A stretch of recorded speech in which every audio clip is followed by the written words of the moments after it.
Crônicas do Amanhecer. Por Feijão, Centro Espírita Allan Kardec. Balneário Gaivota, 9 de março de 2018. Votos brancos e nulos saltam sem Lula na disputa eleitora. Parte 01. Segundo o levantamento do Datafolha divulgado na terça-feira 31/01, sem o ex-presidente Lula na disputa eleitoral, o total de votos brancos e nulos aumenta em 10 pontos, alcançando 32% do eleitorado em um cenário onde deputado Jair Bolsonaro, PSC, lidera com 18% a 20% das intenções de voto. Sem Lula, a maior parte dos eleitores do ex-presidente votaria em Marina Silva 15%, Ciro Gomes 14%, seguindo o apresentador Luciano Huck 8%, Bolsonaro 7% e Alckmin 6%. Mas a maioria mesmo respondeu que votaria branco nulo 31% ou não tem candidato 4%. Em um eventual segundo turno sem Lula, o cenário é ainda mais grave, com brancos e nulos chegando a quase 70% entre os pesquisados. O Datafolha lembra que o crescimento de votos brancos e nulos não é um fenômeno novo, e vem se aprofundando nas últimas eleições municipais. Porém, nas pesquisas deste ano, encontra-se em patamares nunca antes registrados em períodos equivalentes, escrevem o diretor-geral, Mauro Paulino, e o diretor de pesquisa do Instituto, Alessandro Giannoni, em artigo publicado hoje na Folha de S. Paulo. A maior taxa de brancos e nulos em pesquisas de primeiro turno para presidente da República foi de 19% em fevereiro de 2014, pós-manifestações de 2013, pré-reeleição de Dilma Rousseff, sem Marina Silva como candidata e com Eduardo Campos, PSB, ainda desconhecido pela maioria do eleitorado. Destacam: em um cenário sem Lula, e somando a taxa de indecisos, o total de eleitores que deixa de escolher um candidato chega a 36% hoje. O ambiente atual é chamado de nebuloso inédito pelos autores da pesquisa, reforçando, entretanto, que o levantamento não permite projeções adequadas. Em 2014, por exemplo, com a morte de Campos, entrada de Marina e a clivagem social no debate entre Dilma e Aécio PSDB, o resultado oficial de brancos nulos não chegou nos 2 dígitos. O maior índice de 100 candidatos já registrado nas urnas em primeiro turno foi de 19%, em 1998, na reeleição de Fernando Henrique Cardoso PSDB, quando ainda existiam cédulas de papel, contribuindo para que a anulação fosse consciente e não por erros de digitação. Logo quando foi introduzida a urna eletrônica, o Datafolha realizou estudos mostrando que a nova tecnologia intimidava a anulação de votos, agora representada na tecla branca, sobretudo entre a população menos escolarizada e com menor renda, revelando assim dificuldades de digitar corretamente o número do candidato. Na pesquisa, o Instituto mostra que é justamente nesse perfil social onde mais se concentra a intenção de votar branco e nulo, caso Lula não participe da disputa. O desconhecimento dos outros candidatos não é o principal motivo para esse comportamento. Tomando-se como referência o cenário mais completo sem a inclusão do ex-presidente, os votos brancos e nulos também crescem 10 pontos percentuais mesmo com a presença de figuras de alto recall na população, como os sempre pré-candidatos Marina Silva, Ciro Gomes, Geraldo Alckmin e o apresentador de TV Luciano Huck sem partido. O maior percentual de votos brancos e nulos em relação aos votos do candidato melhor colocado na pesquisa, não significa que ele não ocupará o Planalto. O Datafolha lembra que Dilma foi reeleita com a maioria de votos válidos, e não do total de votos, em 2014. O mesmo ocorreu com Collor, em 1989. Porém, os dois não chegaram ao fim de seus mandatos.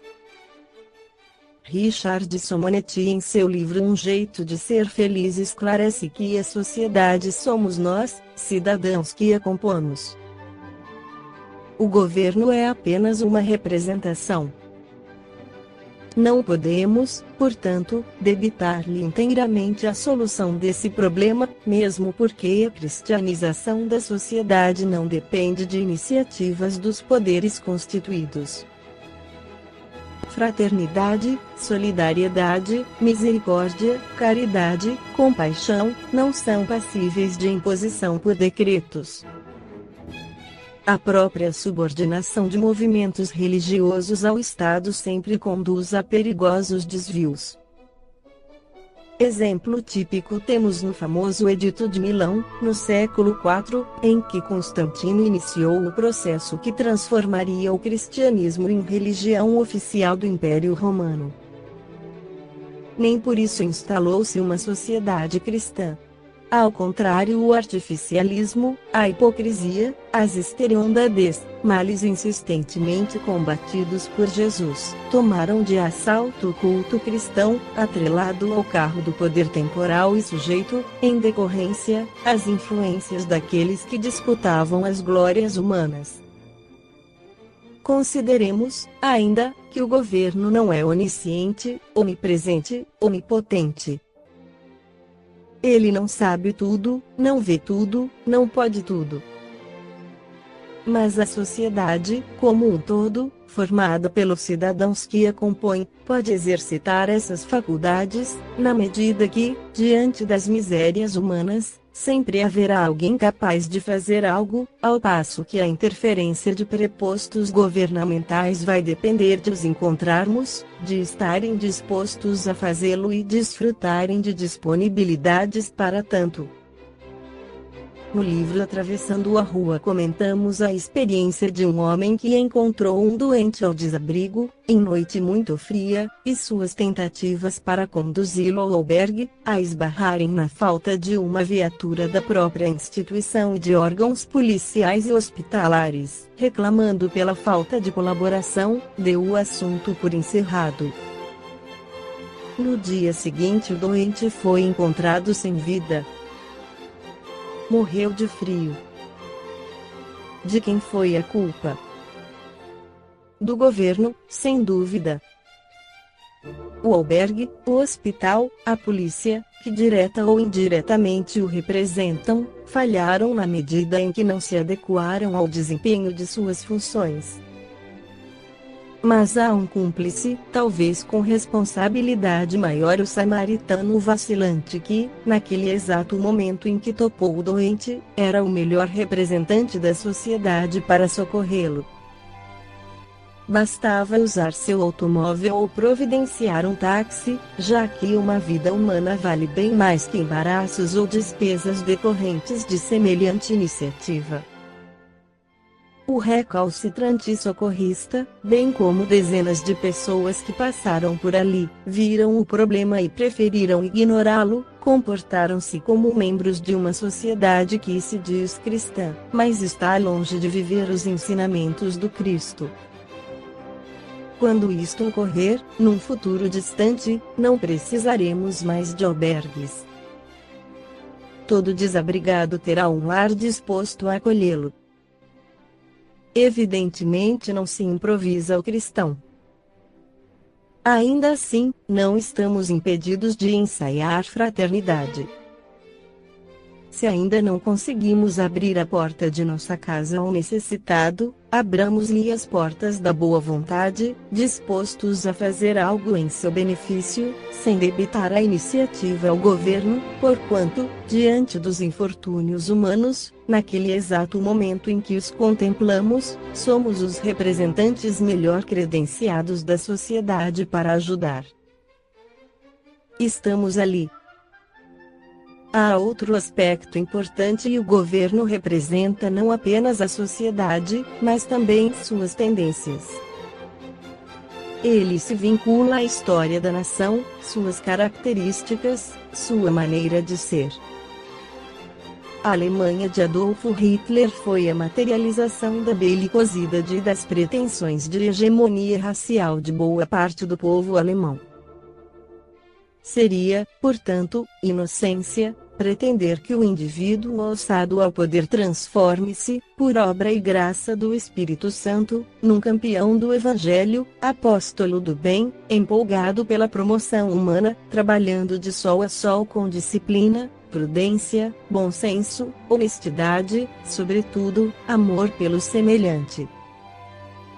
Poderá surgir, de quando em vez, um sábio ou um santo na direção de um povo, mas ele próprio terá de lutar contra terríveis limitações e dificuldades, porquanto será um elemento estranho numa coletividade alheia aos seus ideais. A sociedade legitimamente cristã deve ser construída de baixo para cima. Quando a maioria da população for cristianizada, teremos governos capazes de vivenciar plenamente os ensinamentos de Jesus. Não há fórmulas mágicas para isso. É apenas uma questão de trabalho, muito trabalho no esforço do bem. Diz o espírito Humberto de Campos, em Psicografia de Francisco Cândido Xavier: as missões legitimamente salvacionistas vêm à terra vestidas de macacão. O verdadeiro missionário é aquele que serve sempre, com inabalável disposição, empenhando a própria existência no esforço em favor do semelhante. Isso explica por que o espírita consciente fatalmente vincula-se a obras de assistência e promoção humanas, creches, berçários, escolas, abrigos, lares da infância e da velhice, hospitais, formando uma mentalidade de participação e de iniciativas em favor dos carentes de todos os matizes. Ele sabe que não há outro caminho. Kardec comenta: com uma organização social criteriosa e previdente, ao homem só por culpa sua pode faltar o necessário. Porém, suas próprias faltas são frequentemente resultado do meio onde se acha colocado. Quando praticar a lei de Deus, terá uma ordem social fundada na justiça e na solidariedade, e ele próprio também será melhor. Muitos delinquentes são formados na dura escola da miséria, da necessidade mais premente, como opção de sobrevivência, por falta de uma orientação adequada, de um amparo efetivo. Nas grandes cidades brasileiras, particularmente Rio de Janeiro e São Paulo, há multidões de menores abandonados, a perambular pelas ruas. Até os 10 anos pedem esmolas. Depois, as meninas se prostituem, os meninos transformam-se em trombadinhas, convertendo essas metrópoles em autênticas selvas, cheias de perigos e tentações. Ninguém desfruta de tranquilidade em suas ruas. Poderá o governo resolver essa grave situação? Talvez, em parte apenas, por falta de pessoal, de recursos, e até mesmo porque há sempre outras prioridades. Mas os habitantes dessas cidades sitiadas pela violência poderiam modificar radicalmente a situação. Se cada uma dessas crianças tivesse uma família que se interessasse por ela, que ajudasse, que a orientasse, que trabalhasse em favor de sua promoção, se cada uma das famílias de classe média ou abastada, substituindo futilidades e indiferença pelo esforço do bem, fosse ao encontro do menor carente, prodígios seriam realizados em favor da solução do problema, favorecendo a edificação de uma sociedade legitimamente cristã. Programas dessa natureza devem estender-se a todas as faixas da população carente, beneficiando também idosos, doentes, presidiários, desempregados, há milhões de pessoas neste imenso Brasil que precisam urgentemente de um pouco de calor humano. Que alguém se detenha, que alguém se interesse por sua sorte, que alguém as ajude, que alguém as atenda em suas necessidades. Muito mais que dinheiro é preciso boa vontade, porquanto, assim como Cristo multiplicava pães e peixes para atender a multidão faminta, a boa vontade multiplica indefinidamente os recursos com os quais podemos e devemos ajudar nossos irmãos. Que digam os dirigentes de instituições de caridade.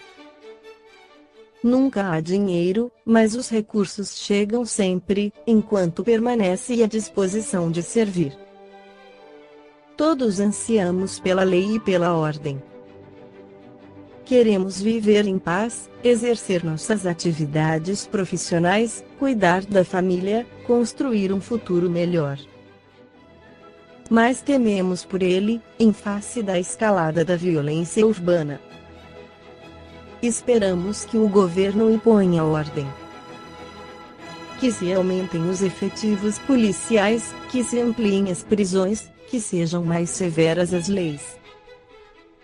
Imperioso reconhecer, entretanto, que só há uma lei capaz de acalmar os ânimos e impor a ordem no mundo, harmonizando indivíduos e coletividades, é a lei do amor, insistentemente preconizada por Jesus, a explicar que cumpri-la é fazer ao semelhante o bem que desejaríamos nos fosse feito.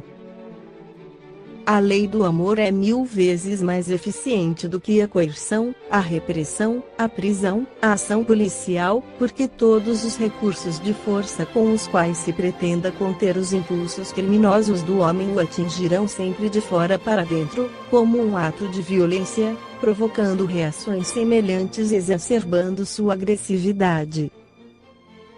É ali, por essa razão, que os reformatórios são escolas de delinquência, e o criminoso sempre sai mais endurecido da prisão. O amor trabalha diferente. Opera de dentro para fora, atinge o indivíduo em sua intimidade, sensibiliza seu coração, contém seus impulsos inferiores, desperta sua consciência, dispara dentro dele o processo de sua própria renovação. Mais cedo ou mais tarde, governantes e governados acabarão por compreender que a renovação da sociedade para a construção de um mundo melhor pede, acima de tudo, exercícios de amor. Esta foi a crônica do amanhecer de 9 de março, por Feijão.